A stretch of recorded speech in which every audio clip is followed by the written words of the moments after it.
पर एक matrix A दे रखा है जिसके एंट्रीज कॉम्प्लेक्स रियल नंबर है और एक मैट्रिक्स बी डिफाइन किया गया है जो ए के ट्रांसपोज और ए के कॉन्जुगेट का प्रोडक्ट है। तो आपसे पूछा गया है कि ए और बी के आइगन वैल्यू किस टाइप की होंगी।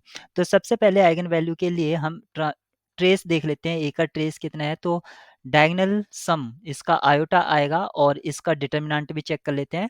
तो डिटर्मिनेंट ऑफ ए इक्वल होगा 1 minus iota into 1 plus iota के। इसको मैं लिख सकता हूँ 1 स्क्वायर माइनस आयोटा स्क्वायर और ये वैल्यू होगी 2, यानी कि नॉन जीरो डिटर्मिनेंट है।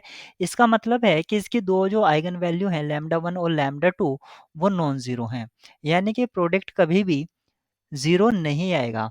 तो an eigen value of A is zero, ये ऑप्शन बी डिस्कार्ड हो जाता है। और यहाँ पर ट्रेस जो कह रहा है कि ए का जो ट्रेस है वो आयोटा है और ऑप्शन डी कह रहा है has a non zero real eigenvalue. A की आइगन वैल्यू नॉन जीरो होंगी और नॉन जीरो का सम कभी भी प्योरली इमेजिनरी नहीं हो सकता है, यानी कि ऑप्शन डी भी डिस्कार्ड हो जाता है। क्योंकि अगर कॉम्प्लेक्स आइगन वैल्यूज होती हैं तो वो पेयर में आएंगी, यानी कि दोनों की दोनों कॉम्प्लेक्स होंगी या दोनों की दोनों रियल होंगी। अब हम ऑप्शन ए और सी की बात करेंगे जिसमें बी की आइगन वैल्यू के बारे में पूछा गया है।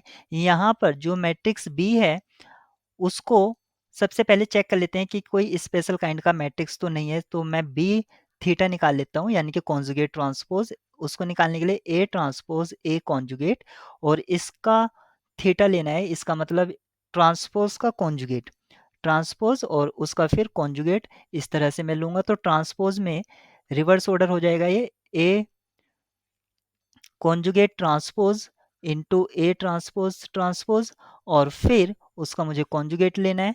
अब मैं क्या करूंगा, ए कॉन्जुगेट ट्रांसपोज और उसका कॉन्जुगेट और फिर ए कॉन्जुगेट, क्योंकि ट्रांसपोज ऑफ ट्रांसपोज ए आ जाएगा। यहां से ए ट्रांसपोज ए कॉन्जुगेट यानी कि B theta equals to B आ गया है, यानी कि ये हर्मिशन मैट्रिक्स है। बी एक हर्मिशन मैट्रिक्स है और हम जानते हैं कि हर्मिशन मैट्रिक्स के आइगन वैल्यूज रियल होते हैं।